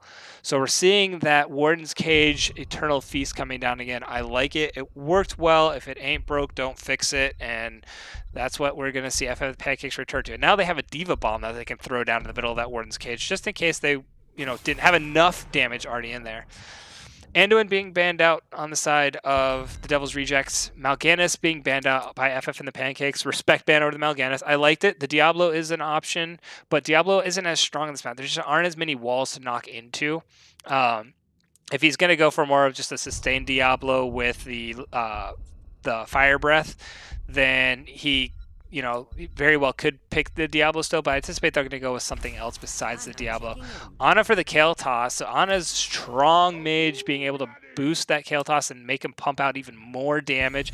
Also having the Sleep Dart available. We don't know the tank that's coming out on the sides of F and the Pancakes yet, so that'll probably be the main prio for the Sleep Dart. There's also the Maev as she jumps in, timing that Sleep Dart well when she swaps with her Shadow, that she can sleep her before she gets that Warden Cage down. Murden, very safe tank, very good at being able to peel, be just a big frontline. Whoa! Frontline bully, let me finish my thought, and then we'll go talk about that. Big frontline bully. Deathwing. I mean, I'm just excited for Deathwing. Deathwing picked up, so Deathwing I think the Deathwing's gonna go in the 4-man. Maybe he's gonna go in the solo lane. Diva's gonna go in the 4-man. Maybe Diva's gonna go in the 4-man. Deathwing will go up in the solo lane. But Deathwing, talk about spice. That's let's see the Lord of Cataclysm just start raining terror over everybody. But Tychus was there in response to the Deathwing, so Tychus, another good pickup, better pickup now that they have the Deathwing and the Diva. And so we will be able to see. I'm just excited to see Deathwing. I haven't seen Deathwing in forever. But the damage is there. Deathwing can put down his Cataclysm right down on top of that Warden Cage, and also put another puddle in there. Sorry, I don't know all of Deathwing's skills just because I haven't been able to cast them. I know his skills. I don't know what they're called because I just haven't had the chance to cast a Deathwing very much. I can't go without saying the Rhaegar pickup again. So again, it's pretty much the same, a very similar comp. If it ain't broke, don't fix it. They went with the Diva instead of the Leoric. But the damage, the actual damage, is still there on the side of F and the Pancakes. So exciting to see. All right, on the side of the Devil's Rejects, we got Corso on that Tychus. We got Chuckleval on the Urel. Satan Saves on the Muradin. Snuggly Ninja on the Kael'thas. And D Nasty sitting on that Auna. Over on the side of F and the Pancakes, Courtney on the Orphea. Mr. G running around throwing cheese on the Rhaegar. Stampy on the Maev. X on the Deathwing, and Jaeger Diva on the top lane. So it is going to be Deathwing in the bot lane, which I'm excited for because I get to see a lot of Deathwing. I get to call a lot of Deathwing, and I don't get to see Deathwing very much. So, yes, Deathwing. I really don't know who's going to win this. I like how both teams responded. I'm really excited to see the Snuggly Ninja D-Nasty combo that they can get at level 10 with the amount of damage he can put out. Getting a little far forward on the Kael'thas. The Sleep Dart going out onto the Stampy on the Maev, getting very low here. Muradin jumping in, but not able to get the stun, and Stampy gets away with 50 health. Top lane, it's going to just be a farm fest. There's not going to be a lot going on. Both teams are going to see all the action pretty much going over bot lane unless they try to gank. But I anticipate the level 10s for the Devil's Rejects are going to be a little more ferocious than we saw on the Towers of Doom map, where they have a little bit more damage they can put out. They have a little bit more burst that they could potentially respond to the Wombo combo. So Devil's Rejects are going for their Siege Camp. Meanwhile, the Vision Camp picked up by the side of FF and the Pancakes, and then they're going to go get their turret camp. So each team's going to go grab their camps. They'll probably just rotate and get the remaining camps, their opposite camps, on the top side of the map. And then I anticipate the Devil's Rejects probably going to get that observation camp back. Remember, the observation camp does give experience on this map, and so that's a good source of XP to get. But it only goes over to who captures the camp. So even if you kill the camp, your opponent can come in and capture the camp after and get the experience. So you could farm the camp for your opponent all day long. But the side of Devil's Rejects able to pick up that observation camp. But after the Pancakes go and get their siege camp pushing. So they've got camp advantage, and they're going to have a little bit of XP advantage. Stampy getting to half health on that Maev. Not ready to run away quite yet. Getting the light bomb on her, but she won't spread it, and she'll just go heal herself up. The Devil's Rejects haven't gotten their turret camp yet, so they're going to have to go get this. This camp does spawn here in about 10 seconds. The objective, I'm sorry. The side of FF, they're just going to go get this experience back. And Diva is going to need to get away, but that value that top siege camp was able to get the turret. So we're already seeing a little bit, well, both teams had a turret. So siege camp getting about a turret for each team, but the side of FF and the Pancakes are just getting a little bit more map pressure, and it's just because they were able to get that turret camp when they did, and now they can rotate as 4 and get a little bit more pressure. So that's where that little bit of an XP lead is coming from, is the amount of pressure that they're able to create while the Devil's Rejects had to go get, and they still haven't picked it up yet. They'll get it here soon. Each team will have originally what they wanted for this first objective fight, but the side of F and the Pancakes will have about a half a level lead in the experience. This is interesting. The Devil's Rejects are trying to clear this camp, but F and the Pancakes are right here. They can contest this, and they could soak this back up and get the experience back. F and the Pancakes just walks right back on, and that's experience over to FF and the Pancakes. So the Devils, that's what I was talking about right there. The Devil's Rejects came in, they cleared the camp, but then FF and the Pancakes just took it back over and said, okay, thank you for the experience. Diva getting caught out a little bit on this, but she should be able to get away. Ooh, she gets knocked out into Baby Diva form, and she gets knocked up by the Kael'thas. This could be a kill going down to the side of or the Devil's Rejects, and it does. First Blood goes over to the side of Devil's Rejects, but they're pushing the objective. FF and the Pancakes don't even care. They're just creating pressure bot lane. They want to get these forts down. They want to create that bottom lane pressure, especially with Deathwing able to tank some of these tower shots. Deathwing running away with the Cataclysm, just providing a route to escape. Snuggly Ninja, a little bit out of position, has to pop the Unstoppable, but gets away. I was thinking they could have, FF and Pancakes could have collapsed on that positioning error, but Snuggly Ninja just able to walk away. The Devil's Rejects are going to end up getting this objective. They will get the 10 shots going down onto the side of FF and the Pancakes, but FF and the Pancakes were able to get some pressure onto that bot lane. They originally were looking for a little bit more, didn't quite get it. And so it should be about even after the shots go off as far as tower pressure goes. It's still a little bit in favor. This is about, a fifth of the way down. This is almost halfway down. So pressure was in favor of F and the Pancakes. They went for the split push. It worked out in their favor. They decided to just ignore the objective when D.Va died, which is the smarter play. And so it's good discipline from the veterans. They've been around for a while. This isn't their first rodeo, and so made a good call and are able to just go back to farming their camp, keep their XP lead at about a half a level. Like up here, it's just Urel and D.Va doing things, but the collapse is there from the Devil's Rejects. D.Va able just to jet propel away, and F and the Pancakes able to go get more vision, get a little bit more XP. They're still at about that half level, but they are creating a lot more pressure in this bot lane, and the side of the Devil's Rejects are rotating down a little slowly. They should get here that their F and the Pancakes won't be able to get a ton of damage onto this, but they have the positioning advantage. Stun going out onto the Maiev. Maiev jumps nicely timed to get herself out without taking any serious damage from the Kayle toss. D.Va, however, is getting some split push pressure. Urel did come down. She rotated down looking for that fight, and D.Va was able to create a little bit of split pressure. So right now, early game pressure going over to the side of FM and Pancakes. They're getting those pressure in both lanes, which is what they want to get in order to be able to start taking the opposing team's camps and start snowballing the game. Meanwhile, the Devil's Rejects, they're a little behind on some of their rotations. That's really the only reason that they're behind. Their team fighting is going about even with the FF and the Pancakes, but F and the Pancakes now have level 10s online. They want to pick a fight. They want to find something here. They want to force and get a level 10 fight against the Devil's Rejects. Just make sure it's not too much. They don't want to dive a tower recklessly too hard and end up giving a few kills over, because really it's only going to be one kill that the Devil's Rejects need. But the Warden Cage does go down, the bomb goes down, the Cataclysm by the Deathwing damage does go down, the Tychus goes down, the Kayle toss. Courtney's just man-moding it in the back, woman-moding it, sorry, and she is taking down two. Oh, she gets knocked back by the Haymaker and ends up going down. The 10s did come on live halfway through that, and she ends up going down.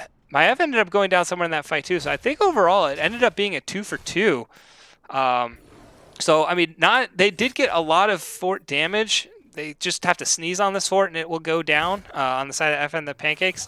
So I'm not gonna say it was ill-advised. It just wasn't as clean as they were hoping. They wanted to get the fort. They wanted to get a couple kills. They didn't want to lose anybody. But when the Devil's Rejects were able to get their 10s online halfway through that fight, Murden grabbed the Haymaker and Courtney was in a pretty bad spot to get Haymakered right back into the keep, and there's no getting away from that, unfortunately, especially on Orphea, who needs people to help get away. Kayle getting pulled out by the Maiev here. You're getting down to half health fairly quickly. Haymaker goes on to Stampy, getting knocked away. Jaeger getting low, doesn't wait to pop the D.Va, and so the zoning ult from the Phoenix is going down. This is a good fight. The Kayle goes down from the Orphea. Courtney's going in, just putting down the damage on the Orphea. Jumping in, almost finishes off Satan Save, gets knocked back by the Urel. Has to get out. One kill going over to FF and the Pancakes. Courtney getting stunned, but she should be okay there. She's not really too worried. Getting a little aggressive, but able to get away cleanly. And they were able to grab a camp, so this is what F and the Pancakes needed. Unfortunately, while that was all going on, the Devil's Rejects only losing one person. They will get bottom fort here. They're going to get a lot of map pressure for that fight, and the F and the Pancakes weren't able to get much. And FF and Pancakes still aren't responding, so they might lose even more. They're trying to get some top lane pressure to match, but the bottom pressure is pretty big on the side of the Devil's Rejects. Jack of all jumping in. They want to keep this fight here. Warden Cage going down by the Maiev. Eternal Feast going down. Cataclysm going down on top. The Wombo is there. D.Va Bomb may get Satan saves. He's getting fairly low on the Murden, and he goes down from the Deathwing. So 2 kills over to the side of FF and the Pancakes. They will get this fort. They will continue to push. The bottom siege camp is gone, so the pressure from the Devil's Rejects is not there. They get the fort. They're going to rotate bottom. They're going to go start pushing this objective. Maybe even just go sneeze on that bottom fort like I was mentioning earlier. Get a little bit of damage and then let this, or they may just let this objective get the sneeze. They're going to go up and they're going to get this Siege Camp up top lane. They're going to force a little more map pressure that they have to respond to top. But now the top lane pressure is available. Hopefully the bottom lane pressure will be over, and now the Devil's Rejects needs to start painting the map red. They do have 13 advantage here, so they do want to get this fight. The Devil's Rejects need to back off here. They don't want to take this fight. They want to go soak up and get to 13s first. 13 isn't the most crucial talent. You can fight down 13s. It's not advised, but if there is a talent to fight down, it's probably the 13 talent. You don't want to fight down a heroic. 16s are usually pretty strong. You definitely don't want to fight down early because it doesn't take much early game to win. And they do sneeze on it eventually before the bombs go off, so these will all go towards keep pressure for the sides of FF and the Pancakes. But now this objective's over. FF and the Pancakes reluctantly decide to go for their own camp instead of going and pressing the opponent's siege camp. Maybe they just didn't know where they were. They saw the Urel. They didn't necessarily know where the rest of the team was, and so they didn't go grab the opposing siege camp, which is what you want to start doing here. Is they want to start creating pressure in the opponent's siege camp. Stampy getting in. He scouts it out. He may try to get in there and interrupt it. Gets in just a tad late, but he puts down the Warden Cage. Ooh, Eternal Feast going out. It's going to put some huge damage. Phoenix is there to absorb, to try and negate him, but it doesn't matter. They're just going to run right through the Phoenix, killing Kael'thas, Anna, and Tychus all going down. That's a 3-for-0 trade. This Warden Cage is doing work. This combo that we saw in Game 1 coming online and being strong. They don't need the grab bomb to do the combo. They've got everything they need already. And now this is going to be a lot of heat pressure. They may end up getting... The death timers are relatively low, so they may not get the entire keep. It depends on how Murda and Urel can combat this and keep them off of the keep. Deathwing's just going to try and barbecue the keep as much as he can. But they get about a quarter of it, and then they're going to back off. Looks like Satan Saves is looking to go in. I mean, they're down at almost 2 levels. This probably is the time that they want to fight before 16s come online for the for FF and the Pancakes, but it's a very, very small window that they need to do. It's probably going to be over this. Well, this objective observation camp might, yep, it gets 16s for the FF and the Pancakes. So if FF and Pancakes goes out this out, they have talent tier advantage. They could easily fight this over with Deathwing being in the air. Deathwing could land in right behind him. This is going to go into the FF and the Pancakes. And I mean, the Devil's Rejects, they just can't do anything about it. They're down almost 2.5 levels. They smartly back away instead of fighting over that. They got to soak up, but they're just not going to be able to soak up fast enough with all of these objective camps going over to FF and the Pancakes. Like I said, they need to start painting the map red, and they are. Almost all objective camps and observation camps are going over to FF and the Pancakes, and they will continue to just gain that experience lead more and more now that they have both forts down.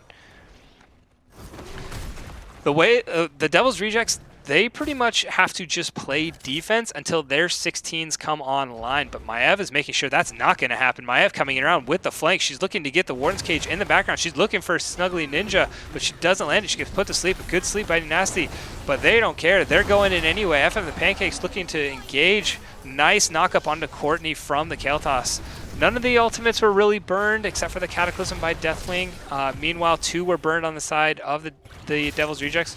They were able to get away, well played by them to get away from that fight because it looked pretty grim when Maiev was coming down from behind and trying to get that flank. But Deathwing going back, just getting that siege. She's going to barbecue it again and get it down to about half health. It's just a little bit too far back, but yeah, the keep gets down to about half health, and now they can just go get this siege camp. The top keep was getting sieged on as well by that siege camp they caught before they forced that fight, so that siege camp was doing some serious damage on that top keep. This could be both keeps going down. If they go get this objective, that will be both keeps going down. This bottom objective, I mean, at this point, it's do or die for the Devil's Rejects. They need to find a fight that is going to work for them. They ideally want to wait for the 16, but if 16, they may be dead. Tychus getting pulled into the Warden's Cage, getting exploded by the D.Va Bomb, but Kael'thas able to get the kill on D.Va. Courtney getting fairly low. Kael'thas is getting untouched and able to put some damage down to the back. This might be a good fight in the side of the Devil's Rejects. Courtney might get killed here.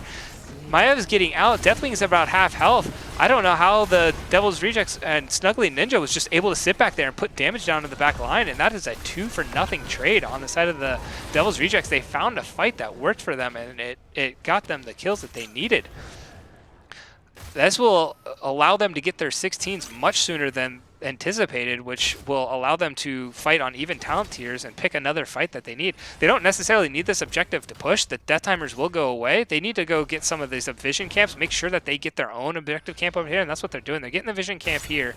They don't need to push this one. This isn't necessarily what they want to fight over because the death timers should be back up. Maybe Orphea is not, but they do have on talent tier, so okay, this may be actually a good fight. I didn't see that they got onto talent tier with the thing, so Murden coming in, getting a nice knockback on a Stampy. Stampy getting away, but Mr. G is in the middle on the Rhaegar, getting fairly low. Mr. G is going to go down. X is going to be able to do some damage on Deathwing, but jumps out. The siege camp's already going off, and so that was well done by the Devil's Rejects. I didn't see that they had hit their 16s. I thought they were still 15, and so I was like, they just need to go get this experience and get this back, but they were able to create that map pressure, kind of even up the fort pressure, but up top, they took so long to do it that and didn't respond that the keep does go down, so that is map pressure back in the FF and the Pancake side. So the argument could be made, was it worth to get it? That they traded a fort for a keep. I don't think it was, but they made the fight work. They got another kill. They may end up losing this if nobody responds. If they're going for the camp up here, but nobody's responding to this bottom keep. This bottom keep is going to get sieged down as well. And the Devil's Rejects, they're not focusing on their side lanes and what's going on. And this is another keep that's going to go down. So now the FF and the Pancakes have map pressure in both lanes. They're constantly going to be getting siege minions in both lanes as opposed to every third wave on the side of the Devil's Rejects. So, you know, the Devil's Rejects, they had a 4v5 in that situation. It wasn't necessarily advised to take it, but they took it to keep the Devil's Rejects, or the FF and Pancakes, they took the fight to keep the Devil's Rejects there and just allowed their side lanes to push and get both their keeps for them. They're like, if we can't get our keeps and, you know, because of a fight, then we'll have our minions go do the work for us. And so, I mean, it worked out on the side of FF and the Pancakes, and so we'll see if the Devil's Rejects, the good news for the Devil's Rejects, they did win a fight pretty handedly down here when they were down in talent tier. So they do have the team fight potential to win the team fight. And that's all they really need to do at this point. They are only down about a level. They need to make that level up. They are able to start getting some of their camps. They will have minions pushing into their lane, which means experience will be coming their direction more often than not. And so they may have the advantage, the opportunity to catch up at least a little bit. Or they can just find a fight that is really advantageous. Kael'thas is not here, so they kind of want to wait a second. And they are smartly just waiting for that Kael'thas to get here. Meanwhile, the FF and the Pancakes, they're going to go and grab up their siege camp, their turret camp, give a little more pressure for the next team fight that breaks out. Both teams just kind of hovering around, not really doing anything. F and the Pancakes are pretty much, they're just going to wait until they get to level 20. They're not going to look to pick any fights at all. They're going to wait because they know they have the experience lead. And the Devil's Rejects, they're looking to fight. They want to fight because they know once F and the Pancakes hit 20, they've got to give everything up and go soak the 20s themselves. This is the fight that they want, though. This is the Devil's Rejects' chance to come back in. Even Talent here, they go in. The zoning potential goes off. Cataclysm comes across to create that Dom. There's no ultimates being used yet on the side of FF and the Pancake. Satan Save's getting fairly low. The objective does get taken, but at what cost? Courtney's getting fairly low on that Orphea, but able to get the damage down and secure the kill. Warden's Cage does go down. Able to get 2 kills on the side of FF and the Pancakes. They take the camp back. They get their level 20s. Now they just want to hunt. They're going in. Courtney's looking to engage. She's a little low, but Maev's going to get in there. Stampy's going to get some good damage down. Unstoppable pop by Kael'thas. Gets away. Maybe you're all with the knockback. It's been able to knock back Maiev, but not the Orphea, and the Orphea able to do some more damage. Maiev coming back. If she can land a hook onto this Anna, this could be GG. You're all able to get away. No hook land on the Anna. Orphea going in. Courtney going in, seeing how much damage she can do. Misses the on point, so she wasn't able to get the move forward, but it doesn't look like it matters. They have all 5 here. They have shots going onto the core. They have all 5 alive to 2. This is going to be GG going over to FF and the Pancakes.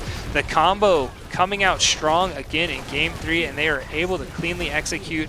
A little bit of a hiccup in the mid-game on that game in that 3, but ultimately, game going over to FF and the Pancakes on Hanamura Temple.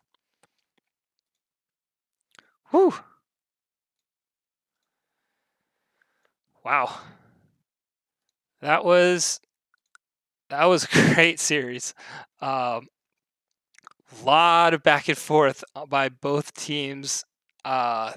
great execution by FF and the Pancakes of their ultimates again. They had a little bit of a fumble there over that siege camp when they were up a talent tier. They didn't see the I guess they didn't see the Kale Toss, and he was able to put down a lot of damage on that back line, and they were able the Devil's Rejects were able to get ahead and win that fight, and then they were able to get the tower shots, but the map pressure created by FF and the Pancakes was just too great. They had too much map pressure already created that they were able to just be patient, regroup, get their 20s, find a fight that they wanted. Even though that last fight was what the Devil's Rejects wanted, being on the talent tier, they weren't able to get the kill that they needed onto Stampy or onto Courtney. And then the game just started snowballing, or the fight started snowballing out of their control. 20s came online mid-fight for the F and the Pancakes, and then they just pushed with their 20s and ended up cleanly winning that fight. Let me message Jaeger, see if I can get a possible interview. I don't know if FF and the Pancakes do interviews, but let me check.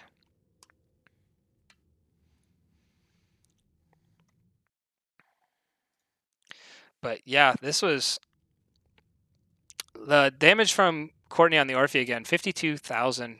Massive damage coming out from her. Kael'Thas is able to put out a respective 41,000 as well. We could see with the Ana ultimate onto Kael'Thas being able to put out that damage, and I think that's ultimately what won them that fight was the stim onto Kael'Thas, and he was just able to put out so much damage on that backline while being virtually untouched, and it was allowed him to be able to get that damage down to win a fight, even though it didn't look like it was a favorable fight for the Devil's Rejects.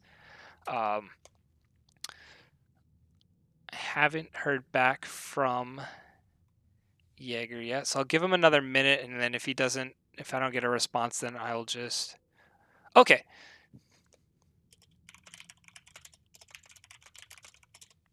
Yeah, they decided that they're not going to do the interview. They normally don't. I know they've done one, and so they're gonna pass on the interview, but great game by both teams. It was that combo potential coming from F and the Pancakes was fantastic to see. It was really good to see them. Even though they fumbled a little bit with it in their last match that I casted, they weren't able to get it off as cleanly as they were tonight. That they were able to rebound and show how strong it can be when they are on point with it. The Gazlo in game one was just on fire. And then the Maev Stampy was just he was landing great Warden cages in this game too. And so, yeah, and then, Courtney reliably consistent and just top damage in all three games, able to put out all that damage. The Diva, Jaeger on the Diva was able to get some good ultimates in coordination with that Warden's Cage. Didn't seem like it was able to do a whole lot, but there was one time when the Murding got caught in it, and he chunked them from probably 75% health to 10, and they were able to clean it up. Deathwing, I'm glad Deathwing won. Deathwing is... I like I said, I don't see much Deathwing, so it was great to see the Deathwing pick. But that's all I really have for tonight. I don't know if I'm going to be casting any more games this week. I got a lot of other stuff I got to get to. Maybe I'll be able to sneak one in, but like I said, usually Monday nights are what I try to do. So that's all I got for tonight. Let me see. I don't think I missed anything in chat.